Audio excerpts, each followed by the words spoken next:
नमस्कार, let's cook with Vaishu या चॅनलवर तुम्हा सर्वांचे स्वागत आहे। आज आपण बघणार आहोत झटपट तयार होणारी, खायला अतिशय मस्त, चटपटीत, मसालेदार बटाट्याची सुकी भाजी कशी बनवायची ते। बटाट्याची भाजी ही अशी भाजी आहे की जी लहान मोठ्यांसोबत सर्वांनाच आवडते। चला तर मग रेसिपीला सुरुवात करूया। त्यासाठी इथे मी कढाईमध्ये तेल घेतले आहे। त्यामध्ये मोहरी आणि जिरे टाकायचे आहे। नंतर त्यामध्ये बारीक कट करून घेतलेला कांदा टाकायचा आहे। कांदा मीडियम फ्लेमवरती छान परतून घ्यायचा आहे। कांदा परतल्यानंतर त्यामध्ये हळद टाकायची आहे। हळद टाकून व्यवस्थित मिक्स करून घ्यायचे आहे। मिक्स केल्यानंतर त्यामध्ये बारीक कट करून घेतलेला बटाटा टाकायचा आहे आणि मिक्स करून घ्यायचे आहे।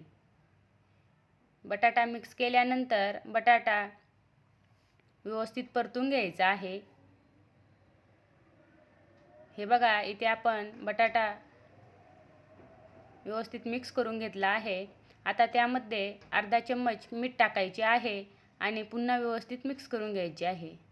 मिक्स केल्यानंतर झाकण ठेवायचे आहे आणि लो फ्लेमवरती बटाटा 3-4 मिनिट छान वाफवून घ्यायचा आहे।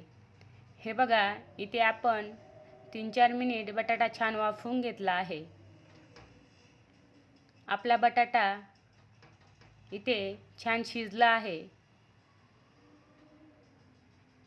लो फ्लेमवरती आपण बटाटा शिजवल्यामुळे बटाटा लगेच शिजला जातो,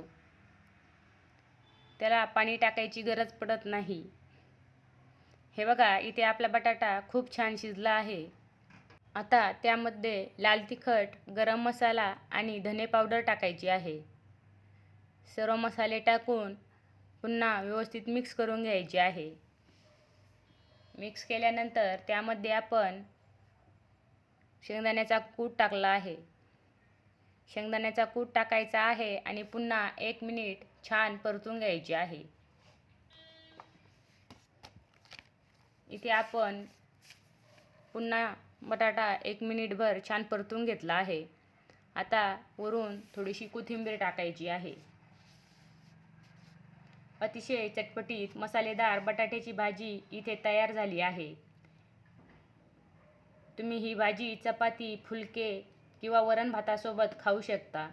पुन्हा भेटूया अशाच नवनवीन रेसिपींसोबत। धन्यवाद।